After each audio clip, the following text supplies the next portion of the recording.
Rejected lot. The whole load's trash. Buyer won't touch a cracked shell. The lever came down, and 400 goose eggs poured into the ditch.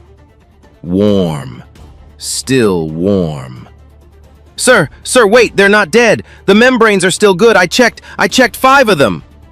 The driver finally looked at him. 14 years old. One sleeve of his coat mended twice. And he laughed. Take 'em if you want, son. Don't carry sickness home to your mama. He climbed up and drove off. Amos Carter had $9 in a tin, a grandmother coughing through the wall at night, and a leaning barn behind the house that every man in town said wasn't worth the nails holding it up. He picked up a bucket. The land had a name before Amos Carter was born, and the name was not kind. People in Caldwell Flats called it the Sink. 10 acres of low, marshy ground at the bottom of a natural bowl east of town where rainwater collected and stayed and turned the soil soft and dark and smelling faintly of iron. His father had tried corn there 3 seasons running and lost all 3. The first year, the roots drowned. The second year, the roots drowned. The third year, he changed nothing, because changing something would have meant admitting the first 2 years had been a choice and not bad luck. Then he was gone, and the field went back to sedge grass and cattails and red-winged blackbirds arguing in the reeds from dawn until dark. That was 2 years past. Amos was 14 now, which meant he had spent those 2 years learning the difference between what a place was and what people said it was. He lived in the house with his grandmother, Delphine, and his sister Ruby, who was 9 and never stopped talking unless she was asleep. Their mother had been buried the same winter as their father. Delphine had a bad heart and a worse cough, and through the cold months the cough had settled into her like a tenant with no plans to leave. She still got up before he did. She still put a hand on the back of his neck when he came in from the cold, checking him the way you check a fence post you cannot afford to replace. Behind the house stood the barn. It was not much of a barn. 2 holes in the roof. A floor that sloped hard enough that a bucket set down in the middle would drift 3 feet before something stopped it. A crooked door that had to be lifted before it would swing. Inside, rotted hay, and a wagon with a split axle that had not moved since before Amos could remember. He swept it out every week anyway. His father had swept it every week, and some habits outlived the reason for them, and Amos had decided he was not going to be the one to break it. That spring, he had 4 geese. He had bought them with money earned cutting hay for other men all summer, dollar by dollar, kept in a tin under a loose board in the barn. He told nobody what the money was for, because a certain kind of person will talk you out of a thing, not because they know better, but because your uncertainty makes them uncomfortable. He walked into Cleet Burrows' feed store in September and asked about breeding stock and got the answer he expected. Burrows was a wide man with a careful face, and he was not cruel. That was the trouble with him. He spoke to Amos in the voice a grown man uses on a child he has decided is playing at something. Geese. Nobody out here runs geese, son. Cattle. Hogs. That's what this valley is. Yes, sir. I know what it is. Another man was leaning on the far end of the counter, a rancher named Deems, who had never bought anything from Amos and never would. That ground buried the boy's daddy. Looks to be working on the boy next. Amos carried his lime out and walked the 2 miles home with the sack across his shoulders, and he did not cry. Because crying in a road was a thing he had given up around the time he learned to sweep a barn nobody used. The bank in Harmer was worse and cleaner about it. He had ridden 14 miles in February with his figures written neat on 2 pages, and the clerk listened to about 9 words before explaining that a person under 21 could not sign for anything at all. It's not personal, son. It's just the law. Not personal, just the law. He wrote it in his notebook, because the things you think are too small to write down usually turn out to be load-bearing. The one man in the valley who did not talk to him that way was Matthias Volker. Volker had 40 acres north of the Sink and had worked them 22 years, and he still spoke with the accent he had carried over from somewhere east of anywhere Caldwell Flats had heard of. Past 70. Short and broad, white beard growing unevenly, pale eyes that made him look permanently surprised. He ran 60 geese on wet ground, and the town had decided long ago that this made him strange and left it there. He was the only person in the valley who called Amos Mr. Carter. The first time he did it, Amos braced for a joke. Then he saw the old man's face and understood there wasn't one. "You have good sedge grass here. Very healthy. I've been told the land's worthless." The land is what it is. Worthless is what people call things they don't understand how to use. He walked Amos along his fence that afternoon and showed him the flock working the wet margin, cropping the watergrass flat, stirring the soft ground, leaving behind, season after season, a slow improvement in the poorest dirt he owned. The wetland was not a problem for geese. The wetland was where they wanted to be. Amos looked at the birds, then south, past the fence at his own 10 acres of standing water that had drowned 3 crops of corn and 1 man. He did the arithmetic you do when you cannot afford to be wrong.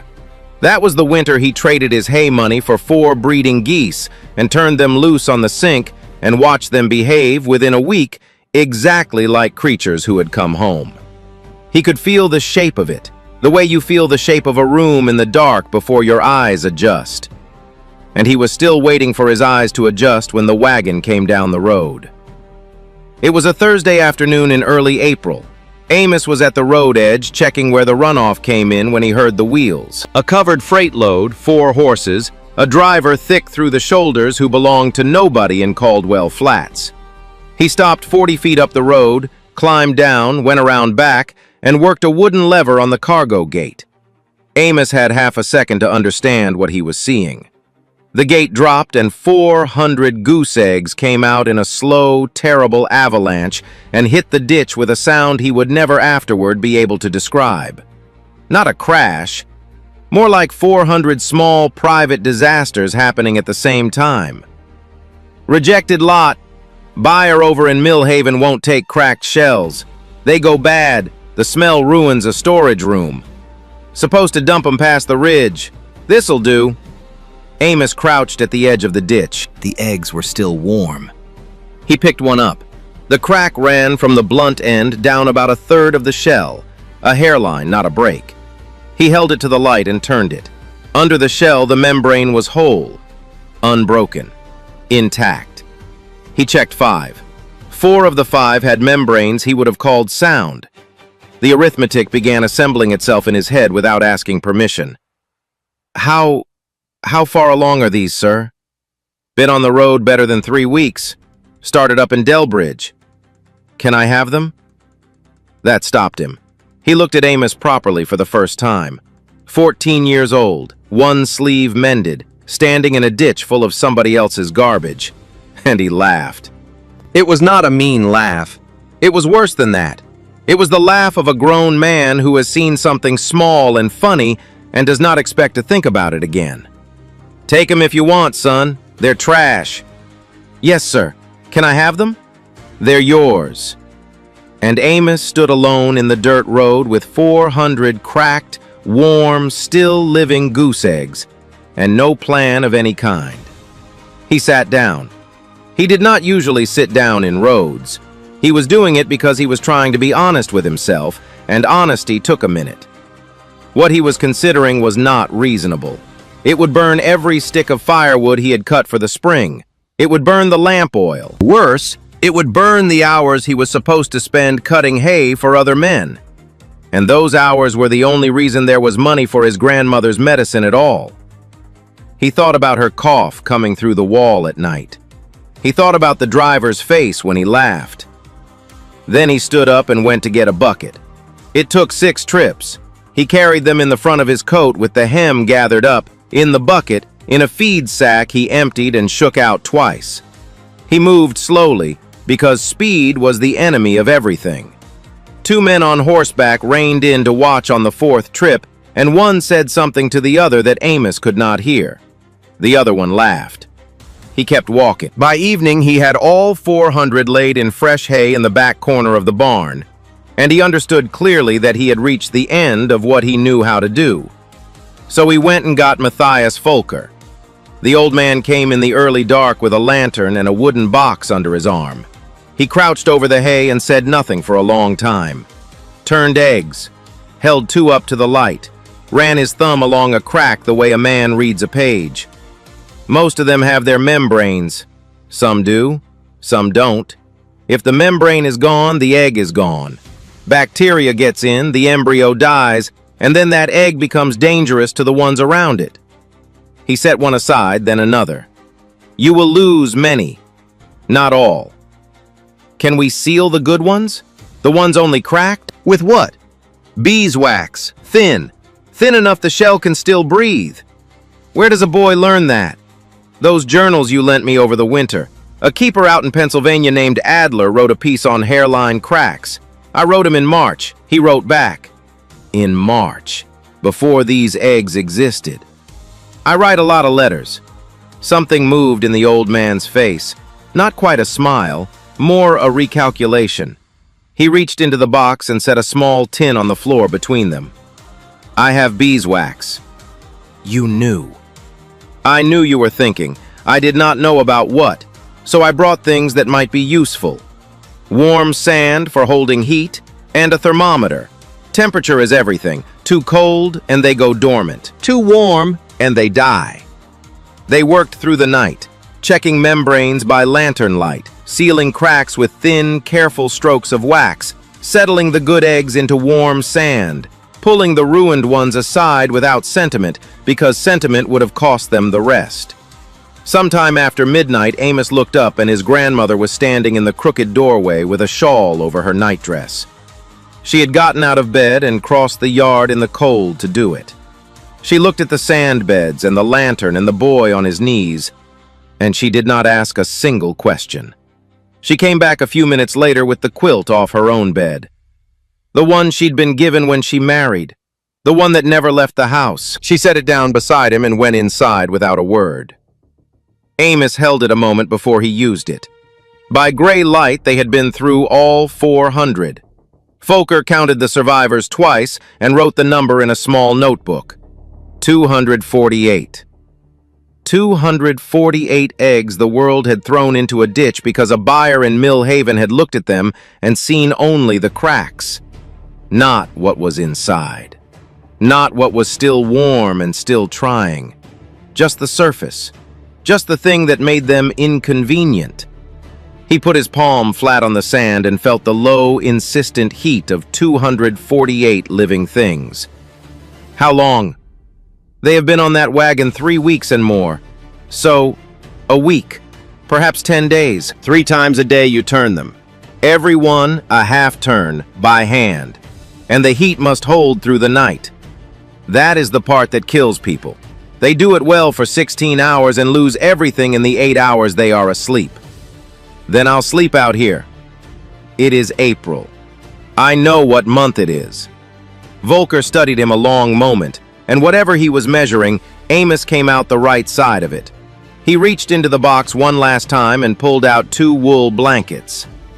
I brought these for the eggs. They are enough for a person also, I think. They plugged the roof holes with scrap and tar paper that morning. Ruby appointed herself to the midday turning before anybody offered, and turned out to have better hands for it than her brother, being smaller and less afraid of breaking something. Amos moved his bedroll into the barn that night and lay on the sloped floor listening to frogs out in the basin, and to nothing at all coming from 248 eggs in the dark. There was no going back now. There had not been since the moment he picked up the bucket. 10 days is not long unless you are living it in 8-hour pieces. He woke at 4 to check the warming pan, a length of pipe and a clay firebox no bigger than a loaf of bread that Volker had rigged the second night. It held within 2 degrees of where it needed to be, and 2 degrees was survivable. And so Amos got up in the dark 4 nights out of 5 to keep it there. He turned the eggs at 5:30, rolling each one with the flat of his fingers. The first morning it took nearly 40 minutes because he was terrified of finishing what the freight wagon had started. By the 6th day, he could do all 248 in 22 minutes. He knew because he had started counting, and counting was becoming the way he understood the world. School became a thing he fit into the gaps. He missed 2 days.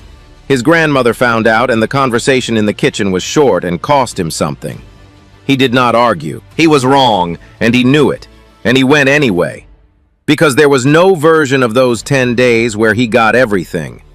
Some mornings, Volker came before sunrise with real coffee, and they sat against the barn wall while the blackbirds started up in the reeds. My wife used to say the worst part of waiting on eggs is that you cannot hurry them. You can do everything right, everything perfect, and then you wait. For what? For most of life. She said it was good practice. She was usually right. Was she scared of anything? Drought. Where she was raised, the rains failed twice before she was 12. She never forgot it. She said this valley was too dry even in the years it was not. When the rain came back, any year, she would stand at the window and cry a little. I used to think that was excessive. Neither of them said anything about the sky, which had been pale in tone. On the 9th day, one of the eggs moved. Amos almost missed it. His fingers registered something his mind took a full second to catch up to. The egg had shifted on its own. Not much, a tremor. But he had been handling these eggs 3 times a day for 9 days and knew their weight and their stillness the way you know the breathing of somebody asleep in the same room.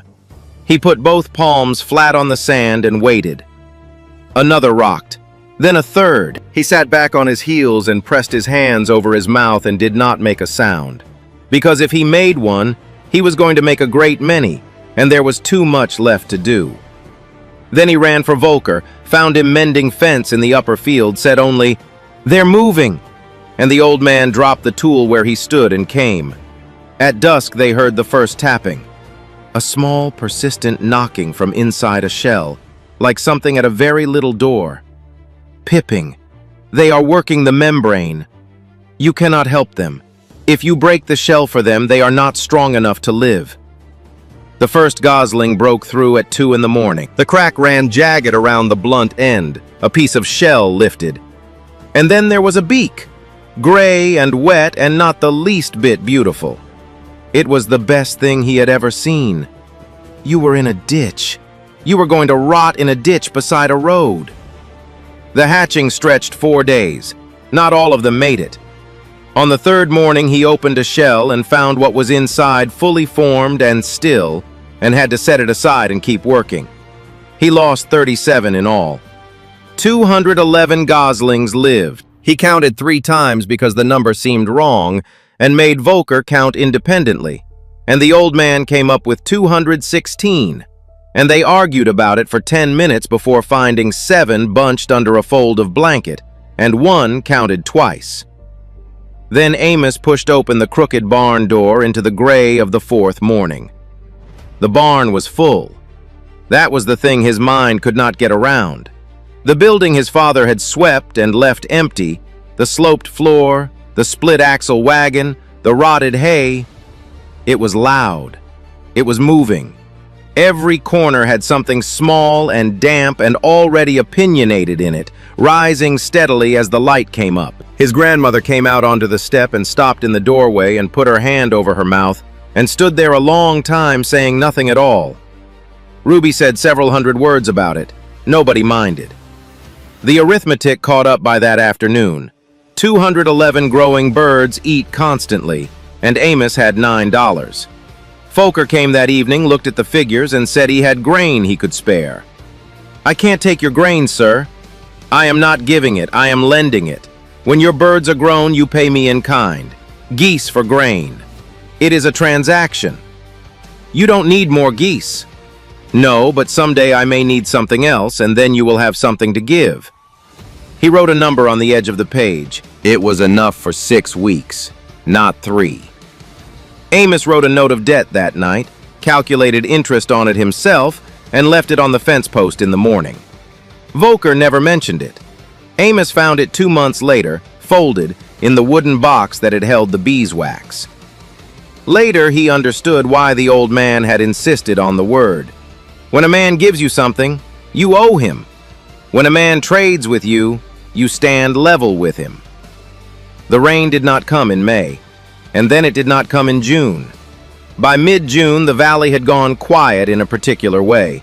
The way places go quiet when the working noise stops because the operations that made it have shut down. Walt Henderson had come down from 220 head of cattle to 40. The Pendletons sold their whole herd and sent their 2 youngest to relatives back east. The Barker corn stood dead in a field cracked so hard the roots pulled loose in a man's hand. And in the middle of all that dry white country, at the bottom of its natural bowl, the sink stayed wet. 211 birds worked the water margin every day, growing hard and fast on grass that cost nothing. And Amos went from the boy with the ditch eggs to the only person within 2 miles standing on ground that was not dying. He measured the water every morning with a stick marked in half-inch increments, pushed into the mud at the same spot. In the last week of June, the number started to move. Down, half an inch, then another. He blamed the sky, because the sky was there to blame. Then a man came and stood at his fence, maybe 50, heavy without being soft, dressed better than anyone had a right to be dressed in the middle of a drought. He had not knocked and had not called out. He was simply standing there looking at the flock with an expression Amos recognized from men at the feed store discussing land prices. The look of somebody translating everything visible into a number. "This is private property, sir." "Gideon Blackwell. I hold an interest in the Millhaven Livestock Exchange and several ranching operations in the Southern Valley. I've been hearing about this flock. Is your father at home?" "No, sir." "Your mother, then?" "My grandmother's inside. The flock is mine." Blackwell smiled the way a man smiles at something he has decided not to argue with, and asked whether he might pay his respects to the lady of the house. What happened next was worse than anything the men at the feed store had ever managed. Blackwell sat down across from Delphine Carter at her own kitchen table and delivered the entire proposal to her. Warm, fluent, complete. The flock's head count. The basin as the only reliable water within 3 miles. The birds reaching market weight in September, when there would be the only significant protein supply in a region whose cattle operations had been ruined. The question, he said, was not whether the flock was valuable, but whether a family situated as this one was had the means to convert that value into income before it evaporated. Buy the flock outright, handle transport and sale, 30% processing fee. He spoke 4 minutes and never once looked at the boy standing 3 feet from his elbow. Amos felt something go cold and level in his chest and said nothing. Because Volker had told him a week earlier what to do the day a man like this arrived. Listen to the whole speech. Do not interrupt. Men like that practice. Let him finish and you will see the shape of it, and then you will know where he means to press. Blackwell named a figure. It was good. Better than an opening ought to be. Delphine folded her hands on the table. "The flock belongs to my grandson. You'll want to ask him." Something behind Blackwell's expression recalculated, and for the first time since he came through the door, he turned in his chair and looked at Amos directly. "Well, son?" "I'll think about it." It was the only thing he said in the entire visit, and it was the right thing, because it gave the man nothing. Blackwell had a script for yes and a script for a counteroffer. He did not have one for a 14-year-old declining to play. Amos wrote the date in his notebook. June 24th. Under it, one word. Blackwell. Then he went straight to Volker's barn. The old man listened while he worked a cracked fence brace, and when Amos got to the part about the water, he set the brace down. Did he ask about the drainage, the channel, the water rights? He didn't ask anything. He told. The water rights on that basin are attached to your deed, not to the land around it, only to the basin itself. Who owns the land around it? On the east side, between your line and the old Lathrop pasture, there is a strip about 400 feet wide. County ground. Last week, somebody bought it. Cash. That strip has no value for anything. No house site, no grazing worth the fence. It controls one thing only: access to the eastern drainage channel. The air in the barn changed. If somebody dammed that channel, or narrowed it, your basin would begin to drop, slowly, not enough to notice for weeks. Amos stood very still. He was seeing the measuring stick, half an inch, then another, beginning right around the time a man in good boots first appeared at his fence. He was here before he came to see us. He bought it before he ever made the offer. I do not know that. I am telling you what is possible. But it's possible. Yes, Amos sat down on an overturned bucket and thought about the phrase the man had used at his grandmother's table. Before it evaporates. He had taken it for the general language of business. It had not been general at all. What do I do? You go to the county office and look at the deed record. Find out who bought that strip. And then, you do not react. Not once. Not where anybody can see. You keep your birds alive and your basin full, and you let him believe he is ahead of you. Why? Because a patient man who thinks he is winning will wait. A man who learns he has been caught will move faster than you can answer. You have 4 months until those birds reach weight. He needs you to sell before then. That means time is working for you and against him. But only while he does not know you have figured it out. The county deed office was in Harmer, 14 miles east. Amos got there in a hired cart on a Monday morning and told nobody where he was going. The clerk said the records were not something they handed out to just anybody. Amos had expected it. Volker had made him learn the language of the statute by heart over 2 evenings at the kitchen table, the way another man might have taught a boy to shoe a horse, and he recited it now, plainly, without heat. The provision that made recorded transfers of title a public record open to any person on request. The clerk went red across the neck and brought the book. County Parcel 7114 had transferred ownership on the 19th of June, 5 days before Gideon Blackwell first appeared at his fence. The name on the deed was Harlan Voss. The address of record was a post office box in Millhaven. Amos copied all of it, thanked the clerk, and went home. He did not write to Blackwell. He did not say a word in town. He measured his water that evening and entered the number in his book and said nothing. And that was the hardest work he did all summer. What the numbers told him was this: the basin was falling about half an inch a week. That gave him roughly 9 weeks before the water dropped below the level where 200 birds could work the margin. Middle of September. The birds needed 11 to 12 weeks to reach full weight. End of September. He was going to run out by 2 weeks. Every time he read the stick, his stomach turned over. So he began solving it in pieces, because pieces were all he had. Cleet Burrows came out to the sink in the second week of July and stood at the fence turning his hat over in his hands. And it took him some time to get to it. My wife's people are the Hendersons. Walt sold the last of his cattle 2 weeks back. They've got dry goods and a root cellar, and that's the whole of it. He looked at the fence post rather than at Amos. I was wondering if you'd sell a few birds at a price that family could manage. This was the same man who had explained to him last September what this valley was, in the voice you use on a child. How many is a few? 6, 8, maybe? It's not charity I'm asking for. He'll pay. I just didn't know how to come ask you. I should have come sooner, I know that. I'll sell you 10, at what the feed cost me, not market. Son, that's less than half what they're worth.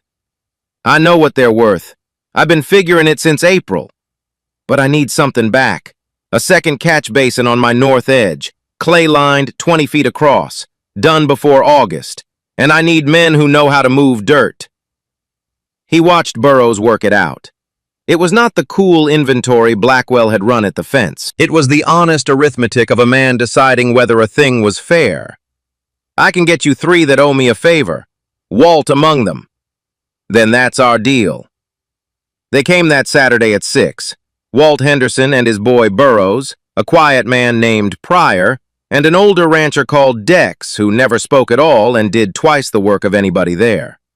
They dug through the hottest part of the day with the determination of men who had been sitting idle for months while their own ground died around them. Eli Henderson was 16 and moved with the awkward speed of somebody not finished growing. Late in the day, the two of them sat against the north fence sharing a dipper, and Eli asked it straight out. "How'd you hatch eggs out of a ditch?" "Beeswax, a thermometer, 10 days of not sleeping right." "That's it?" And somebody who already knew how and would tell me. Most things that look impossible aren't, if you can find the man who's done it. That was all it took. It never once turned into pity in either direction, which was why it lasted. It was the following Thursday, driving the long way home, that Amos passed the Barker place.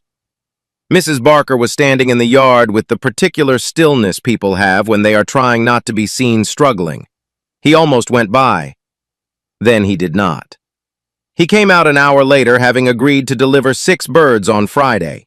There was no money involved, and both of them knew there would not be. He did not write it in his book as charity. He wrote it as advance against future settlement, a fiction they both understood and both needed, and one that let a proud woman keep her back straight in her own yard. Adler's reply from Pennsylvania came the same week. It was short, the way that man's letters always were. Prices rise when supply falls, and Amos already knew that. The question was what he did with it. Some men sold high and made enemies. Some sold fair and made neighbors. He should choose carefully, because he only got to choose once. Blackwell came back the last Monday of July with a younger man carrying a leather satchel and raised his offer 15%. And this time he addressed the boy from the start, which was its own kind of admission. "My answer is no, sir," Amos said without touching the paper. The smile held. The thing behind it moved faster than before. Blackwell looked past him, out at the basin, and let his eyes rest there a moment too long, checking, plainly, whether the water had fallen far enough yet. "This drought will get worse before it gets better. I'd hate to see a family lose birds to thirst in August when there was a fair offer on the table in July." "Is that a prediction, Mr. Blackwell? Or a plan?" The silence ran about 3 seconds. In those 3 seconds, Amos watched the man's face with the attention he had trained on egg membranes and thermometer glass, and what he saw was somebody who had just been told, without being told, that the boy knew. Blackwell wished him good day and rode off. Amos went inside and sat down on the floor because his legs had started shaking, and did not tell anyone about that either. The letter came on a Wednesday, and it was not from Blackwell. It was from the Caldwell Township Water and Land Commission, in the careful, impersonal language of an office that has never met you. A formal complaint had been filed challenging the private designation of the water basin on parcel 7112, on the grounds that it constituted a naturally occurring public water source and could not be exclusively controlled by a private landholder during a declared drought emergency. Hearing set for the 14th of August. Volker read it once and handed it back. "The complaint is anonymous? No name on it. Anonymous complaints to public commissions do not happen without help. They require somebody who knows the process, somebody who has used it before. Blackwell used the drought provision in the Southern Valley 3 years ago. A private well on land he wanted. The family sold before the hearing was ever held." Amos felt the whole shape of it resolve at once, the way fog does when you get close enough. The strip of land, the narrowed channel, the falling water. The first offer, then the better one. And now this. A process that would eat weeks he did not have, and money he had never had, and manufacture enough uncertainty that selling would start to feel like relief. If they rule against me, can they take the basin? They cannot take what you own. They can rule that you may not restrict access to it. If it is declared public water, anyone may use it. Blackwell can drive cattle onto your ground and water them there. I don't have a fence on the east side. No, and cattle on your water means your pasture is churned to mud inside a week, and then your flock is finished. He does not need to take the basin from you. He needs only to make it useless. Amos read the second page again that night and found the sentence he had skimmed the first time because it had not seemed to be about him. A minor could not appear before the commission in defense of his own interest. The appearance had to come from the owner of record, or a person of age authorized in writing by her. The deed had passed to his grandmother when his father died. Everything he had built for 4 months sat, in the eyes of the township, inside her name. That was fine. That was solvable. Delphine Carter had sat at her own table and told a wealthy man to ask the boy. Then she got sick. It came on in the first days of August. Fast. The doctor who came out from Harmer said she was not to leave her bed, and said other things more quietly to Amos in the yard, and named a figure for the medicine that Amos wrote in his notebook and showed to nobody. So he ran the mornings and the water and the flock, and he ran the house, and Ruby did more than a girl of 9 should have had to and complained about none of it. And the only adult whose name could speak for his land could not sit up for a full hour. The offer arrived on the 10th of August, 4 days before the hearing. Blackwell did not come himself. The number was nearly double the first one. It was more money than Amos had ever seen written down. It was medicine through the winter and past it. A doctor whenever they needed one, instead of whenever they could bear it. Good land somewhere with a house that did not slope. School for Ruby, without her brother's hours to pay for it. He carried the paper out to the barn and sat down with his back against the wall. The flock was loud around him. 200 birds that had been garbage in a ditch, arguing about nothing, entirely unconcerned with him. This was the part nobody warned you about. Saying no in July had cost him his pride and nothing else, and pride was cheap, and he had plenty of it. Saying no now meant gambling his grandmother's health against a hearing he had every reason to think he would lose before a commission where a boy could not so much as speak. He sat there the better part of an hour. He thought about a man's laugh from a wagon seat. He thought about the quilt carried across the yard in the cold without a single question asked. Then he went inside and wrote, "No, thank you," at the bottom of the page, signed his name under it, and handed it back to the young man, who looked at him the way you look at somebody speaking a language you do not have. Amos walked around behind the barn and was sick in the grass, and washed his face at the pump, and told nobody about it. Then or ever. 2 days later, he sold 4 birds 3 weeks underweight at a price that made his teeth hurt. It was the worst trade he made all year, and he made it with his eyes open, because it put the week's medicine on the shelf, and there was nothing else in the world that would. When he came back through the house that night, his grandmother was awake. She had heard the wagon on the 10th, and she had heard the door, and she knew what had come. She did not ask what the number had been. She did not ask what he had done. "I know what you did. I'm not going to ask you about it. I trust you." That anything she could have said against him. And the 14th of August was 4 days away. He had 4 days and no lawyer, so he spent the first one getting one. The man who practiced in Harmer was named Abelson. Short and precise and past 60, glasses pushed up on his forehead even when he was not reading. Volker had mentioned him back in the spring for a reason that had seemed unimportant at the time. His wife had been fighting all summer to keep a kitchen garden alive, and he had come into Burroughs' store in July asking about water. Amos laid the whole thing on the desk. The deed record, the date of the Voss transfer, his own measurements, 3 entries a day since the 24th of June, in a hand that had gotten smaller and neater as the summer went on. A diagram of the eastern drainage drawn from his own fence line and from the public road. Because he had never once set foot on ground that was not his, for exactly this reason. Abelson read a long time. His jaw tightened at the 19th of June and released again at the commission letter. This provision was written for genuine public necessity. Springs, rivers, shared wells in a dry year. It was not written for a private basin inside a private line. But it has been used this way before, and the commission is not sophisticated enough to tell the cases apart.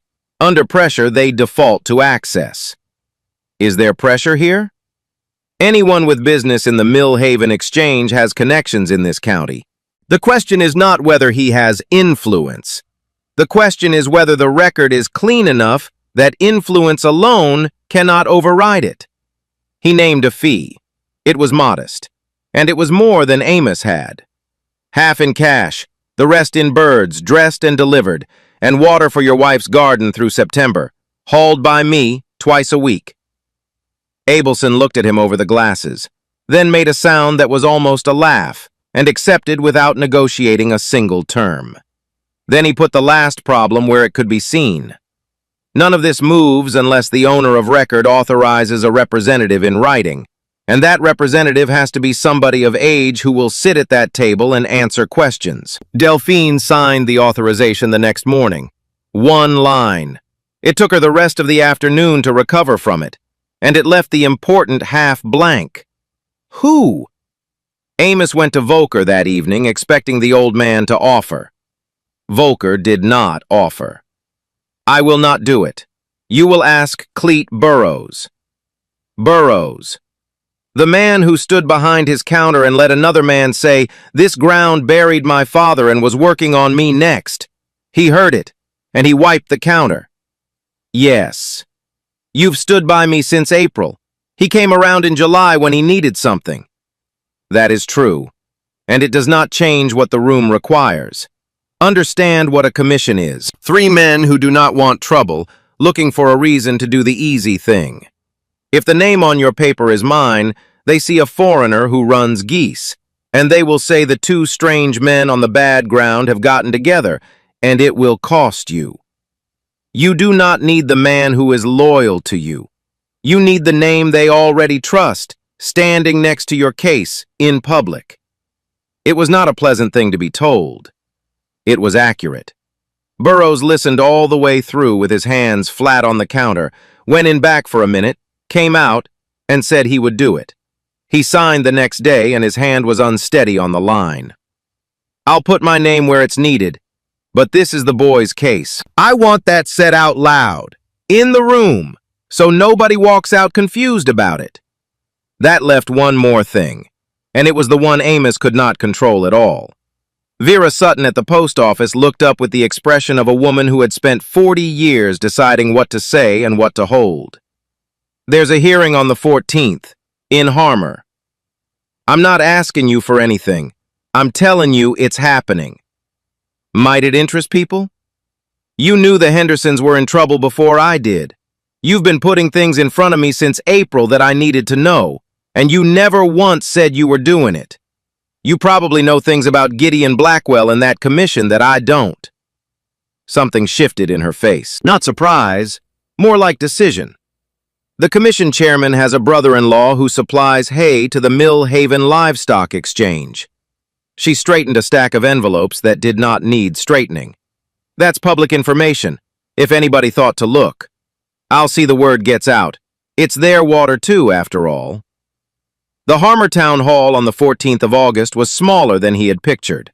Wooden benches and a raised platform where 3 commission men sat behind a long table. The chairman was a pale, narrow-shouldered man named Fitch, who did not appear to enjoy being looked at directly. The complaint was represented by a lawyer down from Mill Haven named Ashford. Blackwell was not there. The man had calculated that being seen in a room standing against a 14-year-old was not something he wanted attached to his name. Amos sat at the respondents' table with Abelson on one side and Burrows on the other. Ruby sat in the front row with her feet swinging clear of the floor.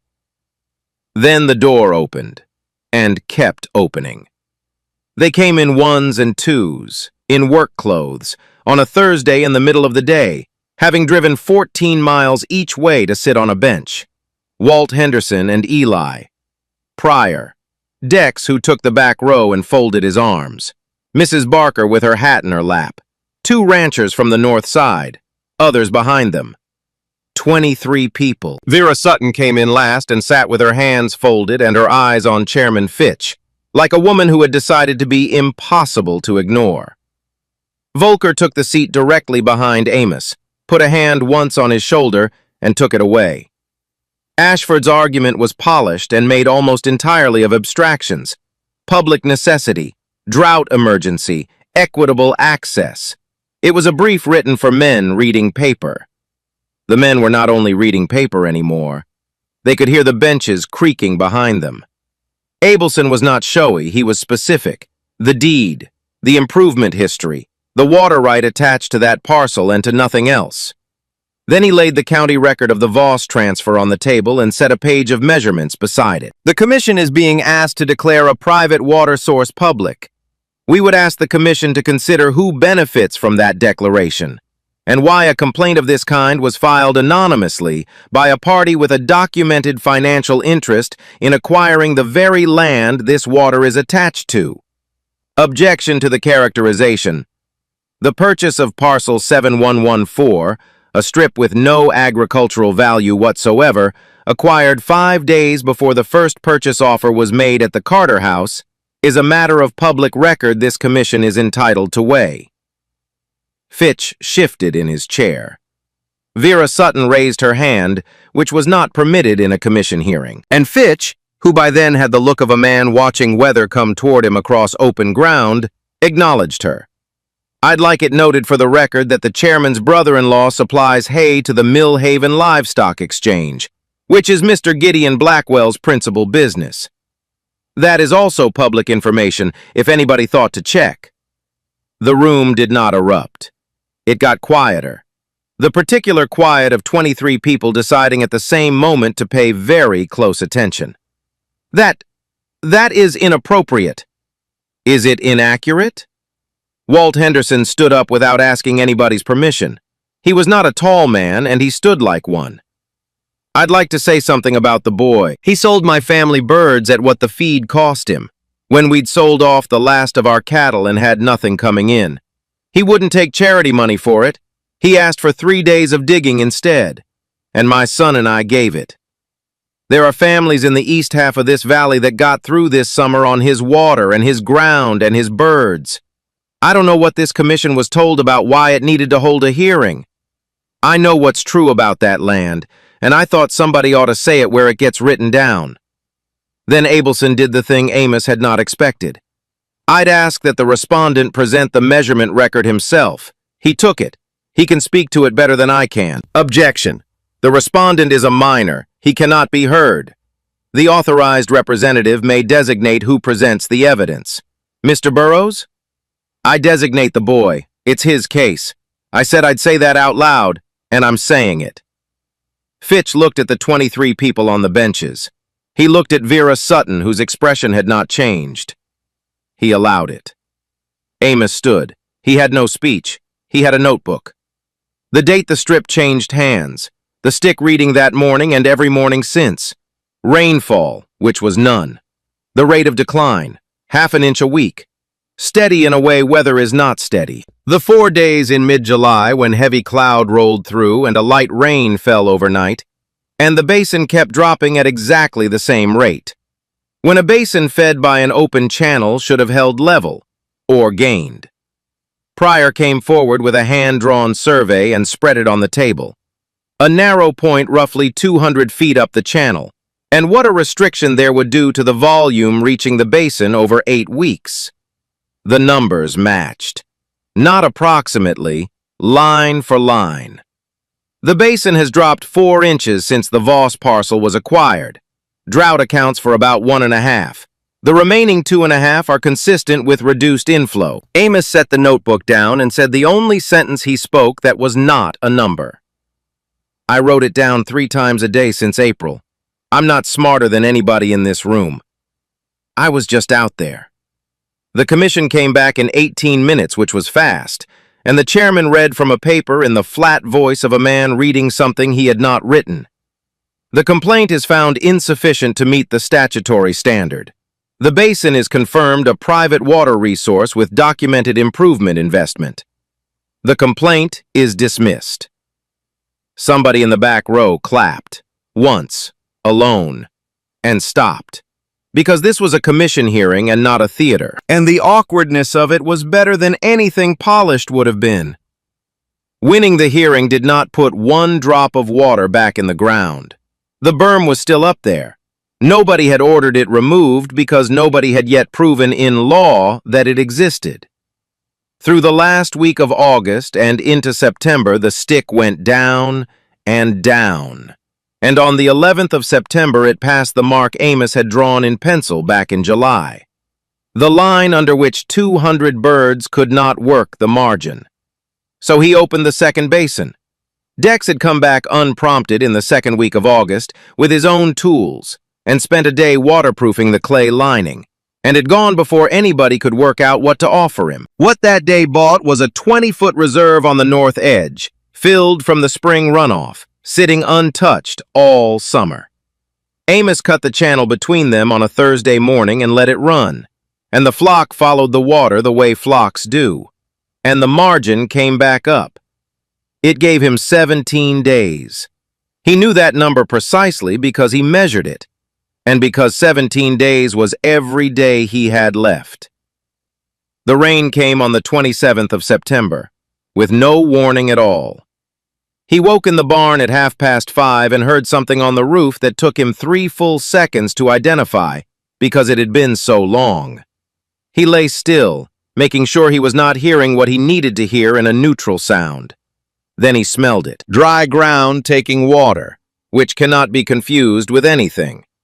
It was not a drizzle, it was rain with intention, drumming the sedge and pocking the basin and running in small, urgent channels across ground too hard to take it in. He stood in it until he was soaked through. Ruby came off the porch shrieking and ran 3 circles around the yard. Delphine, up and about for a fortnight by then, stood in the doorway with her hand at her throat. By evening, the main basin had come up 3 inches. Volker was at his fence watching the sky when Amos got there. "It's raining." "I can see that." She would have cried, my wife, every year, whatever kind of summer it was. She never got used to the rain coming back. I understand it better now. I almost sold. The 10th of August, I threw up behind the barn after I said no. I never told anybody. I know. How? Because I would have been afraid also. Anyone who was not afraid of that number was not paying attention. In stories, brave people are not afraid. In life, brave people are afraid, and they do it anyway. And then sometimes they are sick behind the barn. It is less poetic. It is more accurate. By Sunday, the eastern channel was running full, and the rain had cut the berm. Amos walked his fence line at 7 and saw it plainly for the first time. A clay berm 200 feet up the channel that had not been there in April, half washed out now. The difference in volume above it and below it visible to anybody with eyes. He never set foot on the parcel. He measured from his own side, wrote it down with compass bearings, and sent it to Abelson. The reply said what had been done was interference with a recorded water right and actionable. The evidence was circumstantial but consistent and well documented. A civil action was possible. It would take time and money, and there was no certainty of outcome. The last paragraph asked Amos to decide what he actually wanted from it, and said the decision was his and nobody else's. He sat with that 4 days, then went to Walt Henderson's barn, because over 6 months, Henderson had become a man whose thinking he trusted. Henderson listened all the way through without interrupting, and then asked the only question that mattered. What would it cost him to defend? Amos had not looked at it from that side. More than he expects. Abelson isn't expensive, but he's thorough, and my records are... There's a lot of them. It would take real money to explain them away. Then there's your answer. Sometimes the right move isn't winning. It's making the cost of fighting you higher than the value of whatever he'd get. Men like that don't respond to being wrong. They respond to arithmetic. He never heard from Blackwell directly again. What came back, through the channels Vera Sutton alone maintained, was that the filing had landed on a desk in Millhaven, and the reaction had been dry, her word, unpleasant. 2 weeks later, Harlan Voss quietly listed the Eastern Strip for sale. A month after that, Blackwell's attorney contacted Abelson about settling. The negotiation took 3 weeks, and Amos was not in the room for any of it, which was correct. Money enough to cover the legal cost and his grandmother's medicine through the winter. A written acknowledgement of the interference, and a covenant attached to the deed of the Voss parcel, forbidding any future modification of the Eastern Channel. That's the valuable part. It runs with the land. It doesn't matter who owns that strip in 10 years, or in 50. I know. What he did not say, until Abelson asked, was that he had wanted the man to have to say it out loud, in a room, in front of people. That isn't a legal concept, it's a human one. His name is on the hearing record now. People who look will find it. Amos thought about a post office counter, and a stack of envelopes moved 6 inches to the left. People here look. October came in cooler, and the sky went back to having depth in it, and the grass along the creek lines started trying again. Nothing was restored. It takes more than one good rain to undo a summer like that, but there was a quality in the light and the ground that Amos could only have called trying, which was not nothing. 166 birds reached full weight through October and early November, and he sold them. Not all at once and not through any exchange, but bird by bird and group by group, through arrangements he had built without ever meaning to build them. The Hendersons took a dozen. The Barkers came and settled their advance in November, in cash, and Mrs. Barker set it on the table, and neither of them ever said aloud what it had really been. 3 families from the north side who had sat on those benches placed orders, and he filled them at prices that were fair on both sides. A restaurant keeper in Harmer heard about the flock from somebody who had been in that room. And that one agreement covered the settlement costs and the grain debt together. He paid Matthias Volker on a Wednesday morning in late October, the full amount, plus the interest he had calculated himself back in the spring. I said grain for geese. Grain for geese and interest, sir. You lent when I had $9. That's worth more than the face of it. Keep the interest. Mr. Volker, keep it. Put it toward the second breeding season. I do not need the interest. I needed you to succeed. Those are not the same thing. Amos looked at this man, who had come out of the sedge one April morning to say a thing about worthlessness that had rearranged his entire life, who had brought beeswax and blankets and a thermometer to a boy with a ditch full of garbage, and who had refused to sign a paper, because refusing was what actually helped.